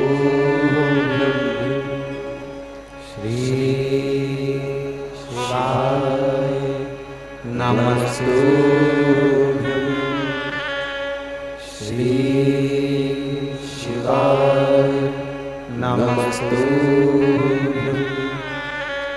श्री शिवाय नमस्तु,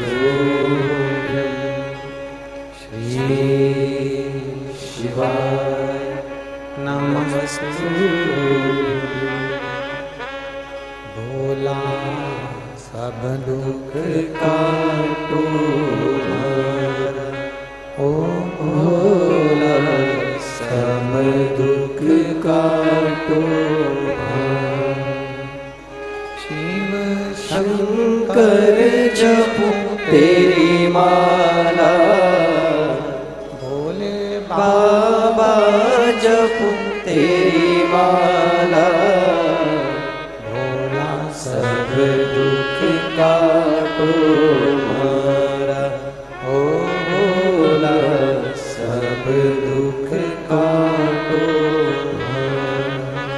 वेश है मंगल मंगल का मंगलकारी शमशान वासी हमारा, शमशान वासी हमारा, ओ भोला सब दुख काटो हमारा, ओ भोला सब दुख काटो हमारा।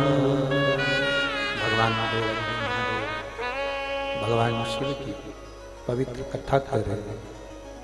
भगवान देवदेव में महादेव का चरित्र कर रहा है। पार्वती जी ने शिव जी को रोकाया मां चित्रा के तट पर। अब किसको देते ये पूछा गया। आप किसको प्रदान करते हो ये पूछा गया। शिव जी कहते हैं जो देना जानता है, देवादिदेव महादेव कहते हैं मैं उसको देना जानता हूं। जो देना नहीं जानता, देवादिदेव महादेव कहते हैं मैं उसको देना नहीं। कभी भी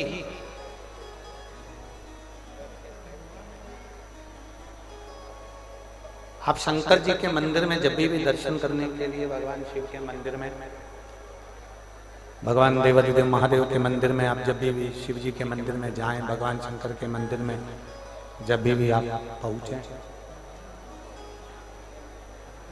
ये विचार कर कर जाना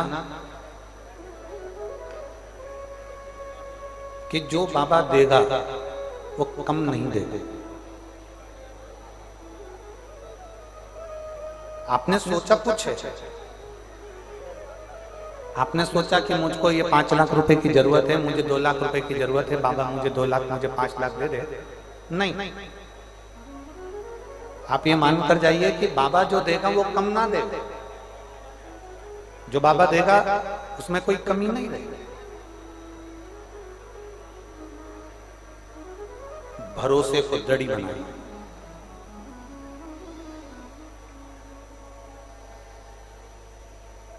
बहुत सुंदर बात कही किसी ने,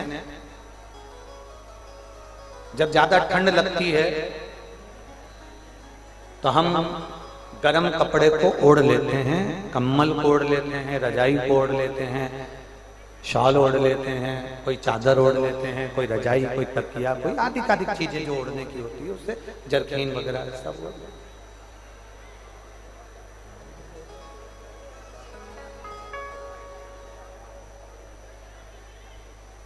ज्यादा ठंड पड़ने पर हम ओढ़ कर बैठ जाते हैं, ओढ़ लेते हैं। क्यों?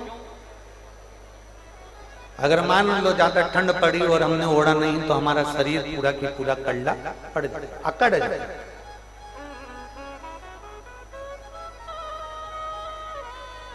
हमारा शरीर ये पूरा अकड़ जाए, हमारा शरीर पूरा कड़क हो जाए। ठंड पड़े तो कम्बल ओढ़ना जरूरी है, बहुत जरूरी है। अगर कम्बल नहीं ओढ़ोगे, रजाई नहीं ओढ़ोगे, शाल नहीं ओढ़ोगे, स्वेटर नहीं ओढ़ोगे, आप अगर जरकिन नहीं ओढ़ोगे तो शरीर अकड़ जाता है। 2 समय पर शरीर अकड़ता है, 2 समय पर। एक ठंड पड़ती है तब भी शरीर अकड़ जाता है, और एक ठंड के समय पर और एक घमंड के समय पर शरीर अकड़ता ही है। ये 2 समय पर शरीर अकड़ता है। एक ठंड के समय पर अकड़ेगा, गला पकड़ा है, एक ठंड के समय पर अकड़ेगा और एक घमंड के समय पर। ठंड के समय पर भी शरीर अकड़ता है। ओढ़ लो, शाल ओढ़ो, रजाई ओढ़ो, कम्बल ओढ़ो, चादर ओढ़ो, कुछ भी ओढ़ो, पर ओढ़ो जिससे ये शरीर अकड़े। और जब भीतर तुम्हें लगने लगे कि अब मेरे पास में बहुत पूंजी आ गई, मेरे पास बहुत धन आ गया, लोग मेरी सुनने लगे, मेरी बात मानने लगे, तो ये घमंड जब तुम्हारे अंदर आ जाता है तो वो भी अकड़ सामने निकल आता है। अकड़। ठंड से बचने का इलाज है कम्बल रजाई ओढ़ लो, और घमंड से बचने का इलाज है कि भगवान शंकर की भक्ति को ओढ़ लो, तो घमंड तुम्हारे भीतर रह जाए। बोल बम का नारा है, अपने भीतर के अहंकार को, अपने भीतर के अभिमान को बाहर कर।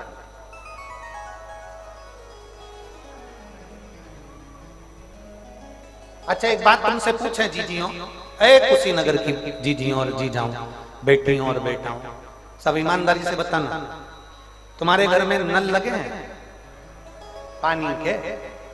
टंकी में से या कहीं से भी पानी के नल लगे? अब उसमें पानी टपक रहा है,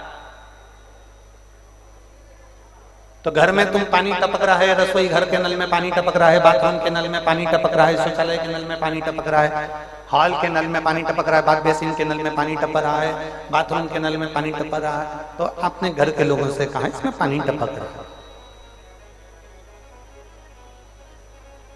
बंद करो इसको। घर के लोगों ने प्लम्बर को बुलाया, उसको पानी टपकना बंद कर। कभी कभी प्लम्बर को भी नहीं बुलाया जाता, नल वाले को भी नहीं बुलाया जाता। घर में जो पति होता है, देवर होता है, जेठ होता है, ससुर होता है, घर का कोई भांजा भांजी चाचा भतीजा जो भी होगा, वो नल में से पानी टपकना बंद कर सकता। बहुत ध्यान दो, नल का पानी टपकना कोई भी बंद कर सकता है, पर आंखों से पानी टपकना तो केवल महादेव ही बंद कर सकता है। किसी की सामर्थ्यता नहीं कि तुम्हारे नैनों के अश्रु को कोई बंद कर सके। दुनिया के लोग अगर बंद कर भी देंगे तो बाद में तुम लोगों को बंद करने के बाद कह भी देंगे कि हमने उनका साथ दिया था, हमने ये किया था, हमने ये करा था, हमने ये करा, हमने वो करा। पर जो नयन के अश्रु हैं वो महादेव। एक पत्र है, देखिए,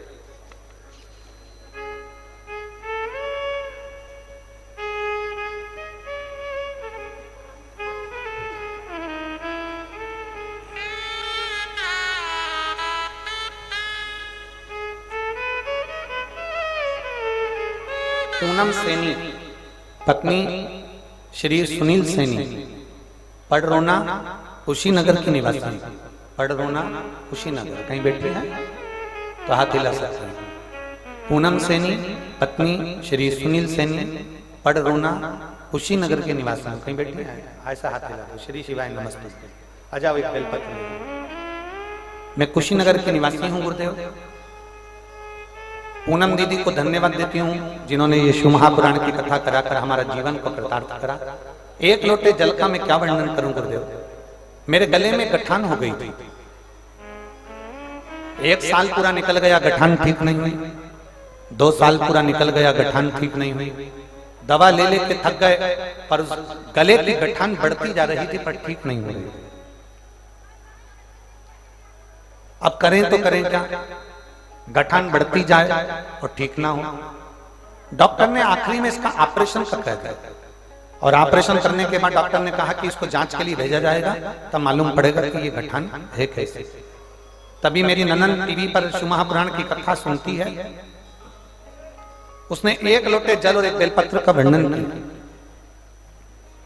जब हमने 1 बेलपत्र और 1 लोटा जल का प्रयोग करना प्रारंभ करा, कुंदकेश्वर महादेव के नाम से जल चढ़ाते, कुंदकेश्वर महादेव के नाम से बेलपत्र चढ़ाते। बेलपत्र को मंदिर में शंकर भगवान के नंदी के पास बैठकर बाबा का नाम लेकर खा लेते और शिव जी का चढ़ा हुआ जल पी लेते। गुरुदेव, सारे डॉक्टरों का इलाज 2 साल से करवाया, पर गले की गठान ठीक नहीं हुई। और जिस दिन से हमने बेलपत्र खाना प्रारंभ करा, जल पीना प्रारंभ करा, बाबा की कृपा से केवल 15 दिन के अंदर मेरे गले की गठान पूरी समाप्त हो गई। मैं बाबा को यहाँ धन्यवाद देने के लिए आई हूँ।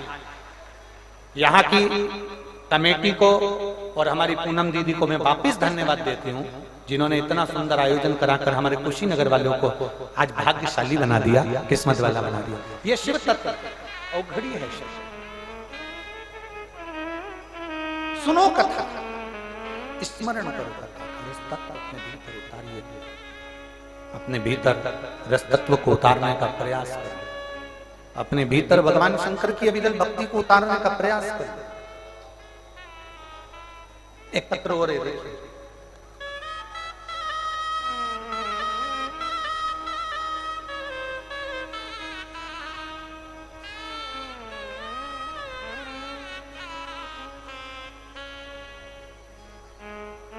मैं मस्कनवा गोंडा यूपी का रहने वाला हूँ। मेरा नाम दीप्तांशु है और मेरा मोबाइल नंबर ये है। मेरा नाम, मैं मस्कनवा गोंडा उत्तर प्रदेश का रहने वाला हूँ। मेरा नाम दीप्तांशु है, मेरा मोबाइल नंबर ये है। कहीं बैठे हैं? हाथ हिलाओ। हाँ ठीक है, दिख गए। आ जाओ बेटा, एक बेलपत्र लेकर चले जाओ। मैं मस्कनवा गोंडा उत्तर प्रदेश का रहने वाला हूँ। मेरा नाम दीप्तांशु है, मेरा मोबाइल नंबर ये है। पत्र को आप लोग भी टीवी के माध्यम से पढ़ते होंगे, साथ में एलईडी पर और आस्था चैनल पर पढ़ सकते हैं। मेरा भाई 11 साल का है और उसे ब्लड कैंसर हो गया था।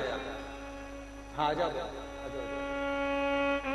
मैं ये पत्र पहले बेल पत्र दे दें, उसके बाद में पत्र।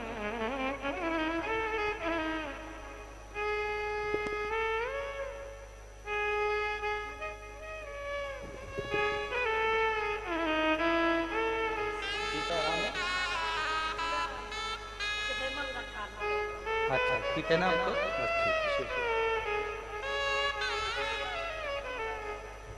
बाबा, मैं मस्कनवा गोंडा उत्तर प्रदेश का रहने वाला हूँ। मेरा नाम दीप्तांशु है। लेटर आप आस्था चैनल पर एलईडी पर इस पत्र को पढ़ सकते हैं।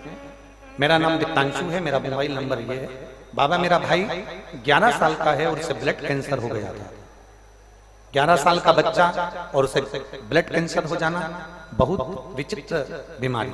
हमारा पूरा परिवार बहुत परेशान हो गया।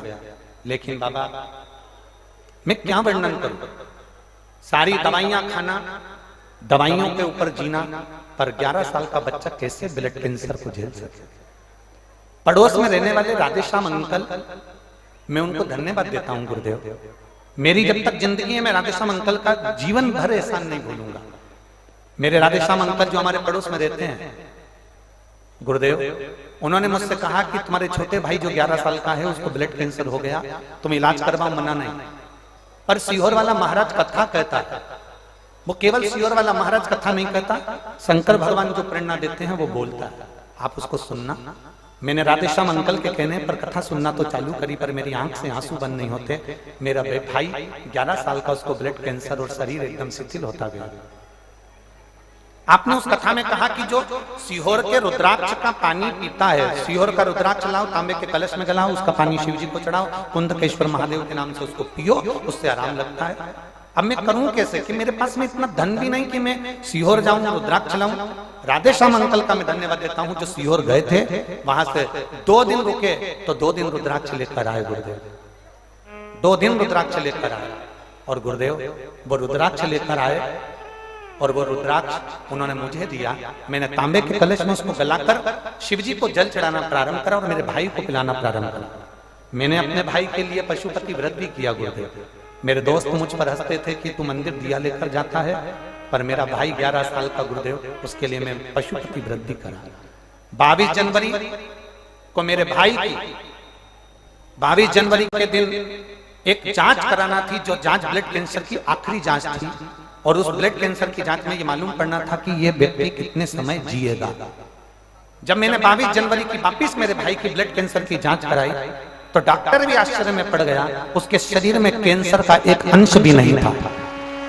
ब्लड कैंसर का एक अंश भी मेरे भाई के शरीर में नहीं था। बाबा, आप मेरी बात माने तो बस एक एहसान करिएगा, आप जब रुद्राक्ष उत्सव करें, जितने भक्त सीहोर पहुंचे वो बिना रुद्राक्ष के ना, ऐसी कृपा करिएगा। पर मैं इस बालक दीप्तांशु को कहूंगा कि हमने व्यासपीठ से कह दिया था कि रुद्राक्ष 15 फरवरी से बंद हो गए, 15 मई तक बंद रहेंगे। पर हम प्रयास इस पत्र के माध्यम से व्यासपीठ से जरूर बाबा से प्रार्थना करेंगे, जो कथा सुनने आएंगे हम तो नहीं देंगे, पर मेरा भोले भंडारी कैसे भी तुमको रुद्राक्ष बाबा देंगे, हम नहीं देंगे। पर अगर वो कृपा करेगा ना, उस पवित्र भूमि पर आप आएंगे और पवित्र भूमि पर बैठकर आप रात को जब विश्राम करेंगे तो वो कहीं ना कहीं किसी ना किसी रूप में कहीं ना कहीं वो आएगा और आपको दे जाएगा। ये उसके ऊपर निर्भर। मैं बाबा केवल मेरे भाई के लिए मैं यहाँ प्रणाम करने के लिए आया हूँ कि आज मेरा भाई जिसको ब्लड कैंसर था 11 साल का, आज डॉक्टर ने उसको पूरा नील कर दिया और डॉक्टर ने कहा इसके शरीर में बिल्कुल कैंसर नहीं है। मैं शिव को साधुवाद देता और खाली ना जाता कोई दर से तुम्हारे, खाली न जाता कोई दर से तुम्हारे, मैं भी खड़ा हूँ नदी माहे फसारे, मैं भी खड़ा हूँ नदी माहे फसारे, अपने हृदय से लगा लो लगा लो गिरा जा रहा हूँ, उठा लो उठा लो।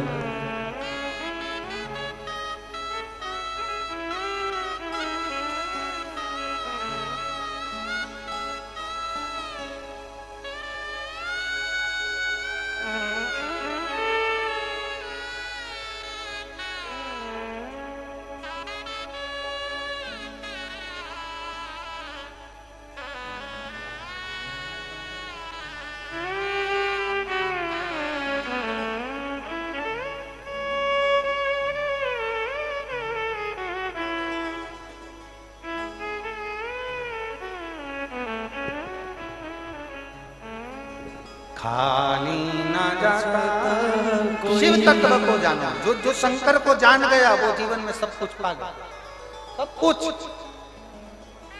जो शिव को पहचान गया उसने सब पा लिया, सब कुछ। शिव को जानना ही कठिन। लोग कहें शिव क्या है, हम कहते हैं शिव महाकाल है, शिव महामृत्युंजय है, शिव विश्वनाथ है, शिव कुबेरेश्वर महादेव है। वो शिव साधारण नहीं, दुनिया के दुख मिटाने वाला पर ब्रह्म परमेश्वर शंकर ही सर्वस्व, सब कुछ है, सब कुछ। एक भरोसा आपके भीतर, एक विश्वास की दृढ़ता को उत्पन्न करिए। पार्वती जी पूछ रही आप किसको देते हो? शंकर भगवान कहते हैं जो लुटाना जानता है, जो देना जानता है। जो देना जानता है उसको भगवान शिव दे देते हैं। तुम देना जानते ही नहीं तो शिव देगा कैसे? जोड़ जोड़ के तिजोरी में भर लिया, जोड़ जोड़ के अलमारी में भर लिया, जोड़ जोड़ के रख लिया, बाद में मालूम पड़े सब छोड़ दिया। फोटो टंग गया, प्लास्टिक के फूल की माला डल गई, पंखा चलता था, माला हिलती थी। 16 श्राद्ध में फोटो को नीचे उतार दिया, खीर पूड़ी का भोग लगा के तुम्हारे फोटो पे चिपका दिया। इतनी सी जिंदगी है मानव की, अच्छा कर्म कर कर चले जाओगे तो जीवन की सार्थकता सिद्ध होगी। मरने के बाद तो लोग भोजन कराते हैं, मरने के बाद तो लोग तुम्हारे यहाँ बैठने आते हैं, मरने के बाद तो दुनिया के लोग आकर पूछेंगे क्या हो गया था, कैसा था। शिव पुराण कहती है मरने के बाद किसी के दरवाजे पर जाओ चाहे मत जाओ, शिव पुराण कहती है जीते जी एक बार तो जाकर पूछ लो रे क्या तकलीफ है तेरी जिंदगी में, बोल तुझे कष्ट क्या है।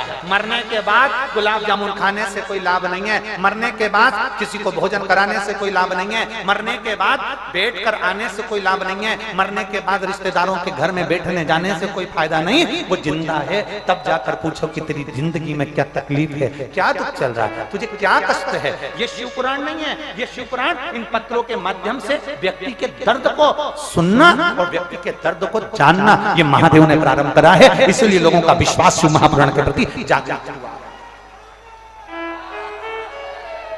बोल बम का नारा है। 7 दिन की कथा में आज कौन सा दिन हो जाएगा? 6ठा दिन हो जाएगा। आज की कथा वही 1 बजे से 4 बजे तक हो जाएगी। कल की कथा सुबह 8 बजे प्रारंभ होगी, 11 बजे विराम हो जाएगी।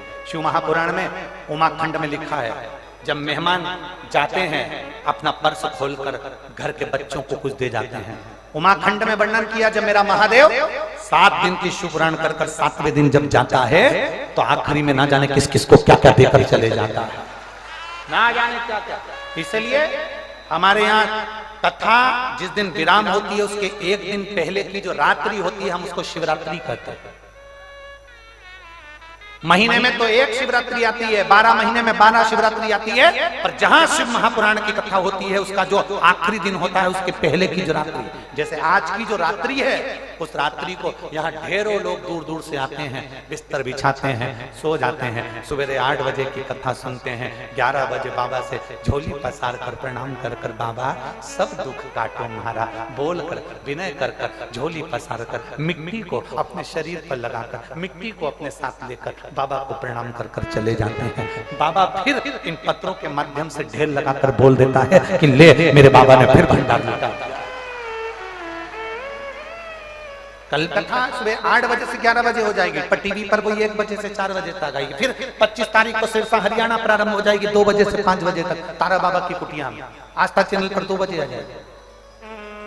श्री गुरु शिव महापुराण की कथा वहां होगी। उस गुरु के महत्व को हमें जानना है कि गुरु का महत्व क्या होता है, गुरु का जीवन में आनंद क्या है, एक गुरु की वाणी क्या होती है, गुरु का शब्द क्या है।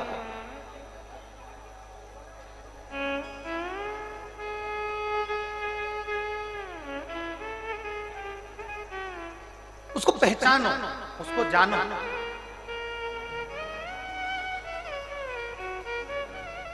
उस शिवरात्रि का आनंद, वो सुख एक आनंद में। एक पत्र है, देखिए एक पत्र का वर्णन हम करें। मेरा नाम रीना शर्मा है, पति का नाम पवन शर्मा है। मैं महाराजगंज जिला ग्राम कटहरा से आई हूँ। मेरा मोबाइल नंबर ये, कहीं बैठी हैं तो हाथ हिला सकती हैं अगर कहीं बैठी हो। मेरा नाम रीना शर्मा है, पति का नाम पवन शर्मा है। मैं महाराजगंज जिला ग्राम कटहरा से आई हूँ। कहीं बैठी? हाँ, श्री शिवाय नमस्तुभ्यम में आ जाओ, एक बेलपत्र ले जाओ, आ जाओ। मेरी शादी जब मेरी उम्र 16 साल की थी तब मेरी शादी हो गई। बाबा, मेरी शादी को 26 साल हो गए हैं।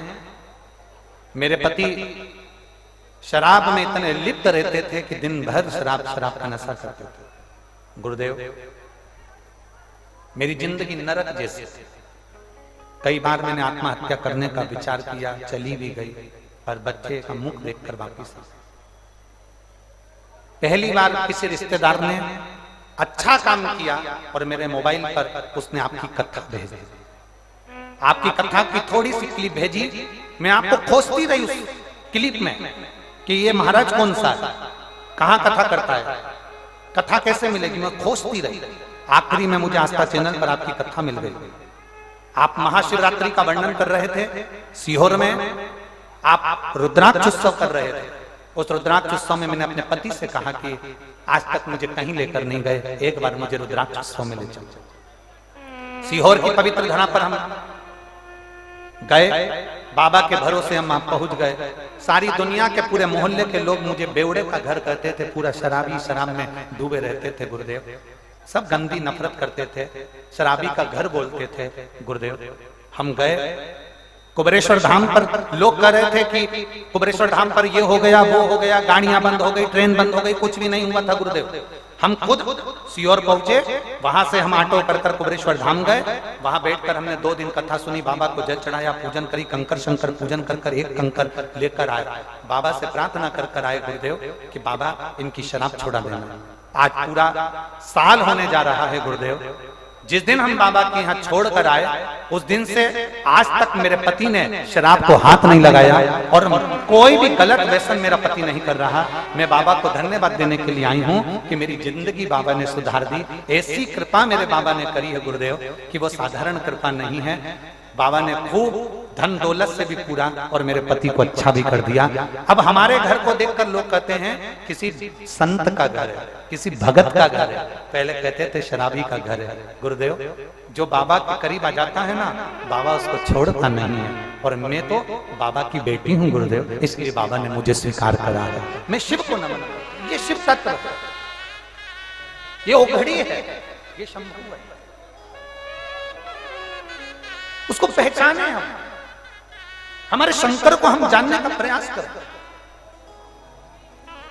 जितने जितने असुर हुए वो पार्वती जी को, शिव जी को पहचान नहीं पाता। एक विदल उत्पल नाम के असुर हुए, पार्वती जी की सुंदरता देखकर विदल उत्पल उनको पाने का प्रयास करने लगे।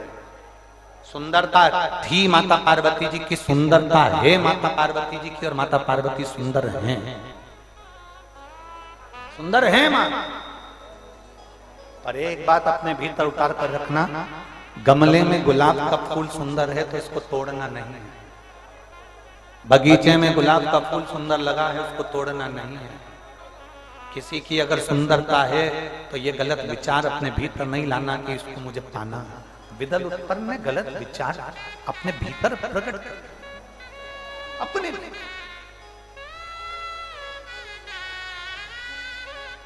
और शंभु शरणे पड़ी मांगू घड़ी रे घड़ी दुख काटो दया करी निदर्शन आको। विदल उत्पल दो असुर जिन्होंने पार्वती जी की सुंदरता देखकर उनको पाने का प्रयास किया। माता पार्वती जी कार्य कर रही थी, माता पार्वती जी अपने कार्य में लगी हुई थी, माता पार्वती जी अपने कर्मों में लगी हुई थी।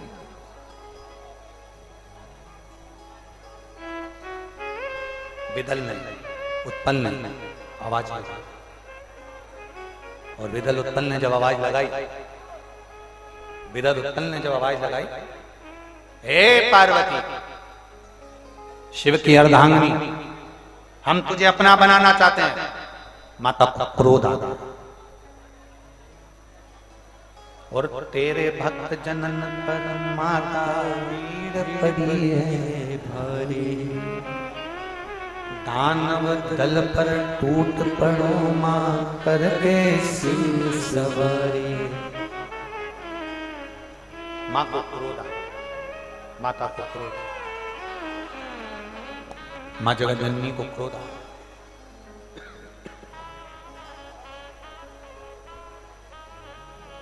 छोटी छोटी बात में घर के पुरुष को बुलाना जरूरी नहीं है।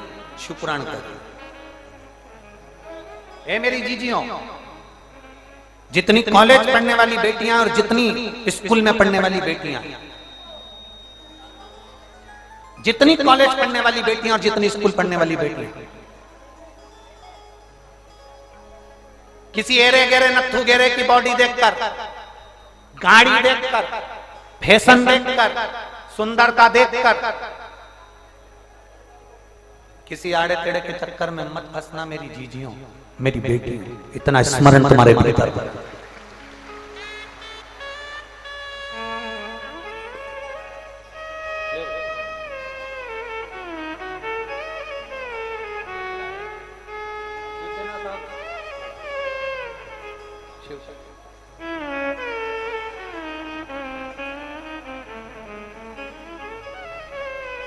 किसी एड़े गेड़े को देखकर, नथु खेरे को देखकर, आड़े टेढ़े को देखकर, जिनके पास में पेट्रोल का पैसा भी नहीं है, गाड़ी सुधरने आई और उसी गाड़ी को घुमाने के लिए ले गए और तुम्हें चाउमीन खिलाने ले गए। 10 रुपए की चाउमीन में तुम अपनी जिंदगी बर्बाद कर दो। मालूम पड़ा फिर अटैची में बंद कर कर टुकड़े टुकड़े कर कर हरिद्वार में कहीं कहीं अटैची में या फ्रिज में मिल रहे हो। क्या मतलब?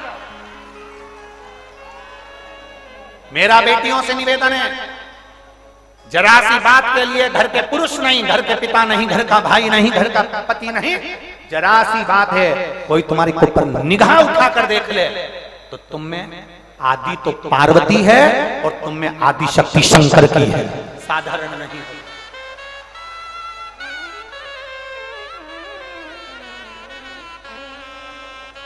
क्यों थोड़ी सी विचार, थोड़ा सा क्यों हमें टेंशन लेना? हम पति से कहेंगे उसने हमको ऐसा कह दिया, उसने हमें घूर कर देखा, उसने मेरा हाथ को छुआ, उसने ऐसा कर। क्यों? तुम में बल है, तुम में शक्ति है, तुम देवी का एक रूप हो और शंकर तुम में समाया है। किसी की सामर्थ्यता नहीं कि तुम पर कोई उंगली उठा ले और तुम्हें उठाकर नेत्र देख ले। तुम में वो बल है कि माँ दुर्गा भवानी कालरात्रि चामुंडा कात्यायनी भवानी भी जब क्रोध में आती है तो भगवान शंकर को भी नीचे सोना पड़ता है और लात रखा जाता है। किसकी सामर्थ्यता? किसकी सामर्थ्य? आज सनातन धर्म को नीचे नहीं झुका पा रहे हैं, इसलिए विधर्मियों ने लव जिहाद को प्राथमिकता दे दी है। सनातन धर्म नीचे ना जा पा रहा है ना, सनातन धर्म नीचे नहीं पहुंच पा रहा। सनातन धर्म को कैसे दबाया जाए, सनातनियों को कैसे दबाया जाए, ये हिंदू धर्म को कैसे दबाया जाए, सनातन धर्म को कैसे दबाया जाए। सनातन नीचे नहीं दब रहा, इसलिए लव जिहाद पर जोर दिया जा रहा है। सनातनियों की बेटियों को अपना बनाया जाए, सनातनियों की बेटी से विवाह करा जाए और फिर उनसे विवाह कर कर अगर वो कार्य ना करे और फिर उनको त्राण दिया जाए, दुख दिया जाए, तकलीफें दी जाए, कष्ट दिया जाए। और हम क्यों इतने प्रेम के जाल में फंस गए? मेरा निवेदन है मेरी बेटियों से, मेरा निवेदन मेरी बेटियों से, बेटा एक कुल तारता है और बेटी दो कुल तारती है। जो माँ बाप अपनी बेटी का कन्यादान नहीं कर पाते, वो माँ बाप 94 तरह के नरकों में भोगते हैं, भुगतते हैं। इसलिए मेरा बेटियों से निवेदन है, तुम्हारे माँ बाप को तुम्हारा भाई नरक से पार नहीं करेगा, तुम्हारे माँ बाप को तुम कन्यादान का मौका देकर नरक से पार करोगे। कितनी बेटियां बैठी हैं, जरा हाथ उठाओ तो जरा। यहाँ जो बेटियां बैठी हैं खड़ी हो जाओ अपनी जगह पर। जितनी बेटियां बैठी हैं जो कुंवारी हैं, जिनकी शादी नहीं हुई, वो खड़ी हो जाओ। हाँ हो जाओ खड़ी, शर्म नहीं करना अपने को। अपन बाबा के धाम में बैठे, मेरे बाप की जगह है, मेरे पिता की इस गलियारे में मेरे बाबुल की भूमि पर बैठे। खड़ी हो जाओ, छोटी से छोटी और बड़ी से बड़ी बेटियां खड़ी हो जाओ और संकल्प ले आज कि हम अपने कन्यादान का मौका हमारे पिता को जरूर देंगे और उनको नरक से भी पार उतार देंगे। हम वो बेटियां, ये लव जिहाद के चक्कर में, जरा सी बॉडी शॉडी के चक्कर में, जरा सी गाड़ी के चक्कर में, 10 रुपए के पेट्रोल के चक्कर में, 50 रुपए के चाउमीन के चक्कर में हम अपनी जिंदगी खराब नहीं करेंगे। हम शंकर की बेटी, हम भोलेनाथ की बेटी, हम विश्वनाथ की बेटियां हैं। हम मुंह तोड़ जवाब देना जानती हैं क्योंकि हम दुर्गा का एक स्वरूप है। बैठो बेटियां, धन्यवाद आपको, बहुत बहुत साधुवाद। बैठो बेटो, बैठो। हम अपने जीवन को बर्बाद नहीं होने देंगे, हम अपने जीवन को नष्ट नहीं होने देंगे। अरे वो साधारण का नहीं है। माता पार्वती जी की ओर जो निगाह उठाकर देखी विदल और उत्पल ने, माता पार्वती को क्रोध आ गया। क्रोध आया माता पार्वती को, माता पार्वती ने गणेश जी का हाथ का कुंदुक पड़ा था, उस कुंदुक को उठाकर विदल उत्पल को मार दिया। जो विदल उत्पल को मारा, विदल उत्पल का शीश कट गया और कुंदुक शंकर जी के चरणों में जाकर गिर गया। जैसे शिव जी के चरणों में कुंदुक गिरा, शंकर जी के सामने कुंदुक पड़ते से शंकर जी के सम्मुख में जैसे कुंदुक आया, कुंदुक आते से शिव जी का नाम कुंदकेश्वर पड़ गया। कुंदकेश्वर, बोल कुंदकेश्वर भगवान की। शिव जी का नाम कुंदकेश्वर पड़ गया। कुंदकेश्वर नाम कोई साधारण नाम नहीं है। कुंदकेश्वर नाम वो नाम है जो दवाई तुम्हारे शरीर में असर नहीं कर रही हो। दवाई खाते खाते ब्लड प्रेशर की, शुगर की, बीपी की, थायराइड की, घुटने की, कमर की, पीठ की खूब दिन से गोली खा रहे हो, असर नहीं कर रही, उतना की उतनी तकलीफ है, तो फिर उस गोली को तुम खाओ, मना नहीं। डॉक्टर को दिखाओ, मना नहीं। सारा ट्रीटमेंट लो, मना नहीं। पर उस गोली को खाने से पहले आपको कुंदकेश्वर महादेव का नाम लेकर फिर गोली खाओ। 5 दिन के अंदर गोली असर करना प्रारंभ कर देगी उस शरीर के। कुंदकेश्वर महादेव, एक बार जम के बोलो कौन से महादेव, फिर से बोलो जम के, कुंदकेश्वर महादेव। और एक बात बहुत अच्छे से अपने भीतर उतारिए। आपको लगता है मेरा पति बहुत मेहनत करता है और उसका कोई फल नहीं मिल रहा, बहुत परिस्थिति नीचे जाती जा रही है, खूब डाउन होते जा रहे हैं, हमारे पास में कुछ भी नहीं है। यहाँ तक कि मेरे पास इतना भी नहीं कि मैं सीहोर कुबेरेश्वर धाम भी चले जाऊं और रुद्राक्षोत्सव की कथा सुनकर। आपको लगता है ऐसा कि आपके पास में नहीं है इतना और मैं सीहोर तक भी नहीं जाता हूँ, मेरे पास धन नहीं। जितने आस्था चैनल पर सुन रहे हो, जितने मोबाइल पर सुन रहे हो, जितने यहाँ पंडाल में सुन रहे हो, आपको लग रहा है मेरा ये काम नहीं हो रहा, मेरे पास में इतना नहीं है, मेरा बहुत व्यापार कर रहे हैं पर आ ही नहीं रहा, धन कहीं से नहीं आ रहा, बहुत टेंशन में जीवन चल रहा है। तब 7 बेलपत्र लेना है। कितनी बेलपत्र लेना है? 7 बेलपत्र में से सबसे पहली बेलपत्र, घर से जब चलो तो घर के पास में जो घर के अंदर रसोई घर में मटका होता है, क्या बोलते हैं यहाँ पर, हंडा, मटका, गगरा, घड़ा, जिसमें तुम पानी भरते हो, टंकी, बाल्टी, जो भी होता है रसोई घर में जो पानी भरते हो तुम पीने के, हंडे में, बॉटल, उसमें टंकी में, जिसमें भी तुम भर के रखते हो, एक बेलपत्र उस हंडे के पास में, मटके के पास में वहां रखना है। घर से उसी मटके में से एक पानी लेना है, उसी हंडे में से एक लोटा जल लेना है, उसको लेकर जाना है। एक बेलपत्र वहां रख दी, बची कितनी, 6 बेलपत्र में से चलते चलते एक बेलपत्र पानी लेकर जब जाओ तब एक बेलपत्र बेलपत्री के वृक्ष के नीचे बेलपत्र चढ़ा के उस पर जल चढ़ा देना। छठी बेलपत्र, जल को पूरा मत चढ़ाना, जल लेकर चढ़ाना।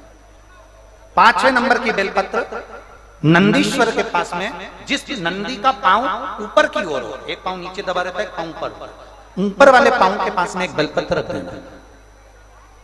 5वें नंबर की बेलपत्र वहां रख दीजिए। 4थे नंबर की बेलपत्र अशोक सुंदरी वाली जगह, हमने कई बार आपको अशोक सुंदरी का स्थान बताया। ये जलाधारी, यहाँ जो बीच में से जल बहता है, बीच में एक मोटी लाइन होती है, अशोक सुंदरी। 4थे नंबर की बेलपत्र यहाँ रख दीजिए, थोड़ा सा जल समर्पित कर दीजिए। 3रे नंबर की बेलपत्र, यहां बैठकर जल चढ़ा रहे हो तो यहां रखो, यहां बैठकर जल चढ़ा रहे हो तो यहां रखो, यहां बैठकर चढ़ा रहे हो तो यहां रखो। मतलब पार्वती जी का जो हस्तकमल है उस पर रखना है और उस पर जल चढ़ाना है। 3रे नंबर की। 2रे नंबर की बेलपत्र शंकर भगवान का जो शिवलिंग है उसके ऊपर बेलपत्र को रखना है। बेलपत्र की जो डंडी है, आप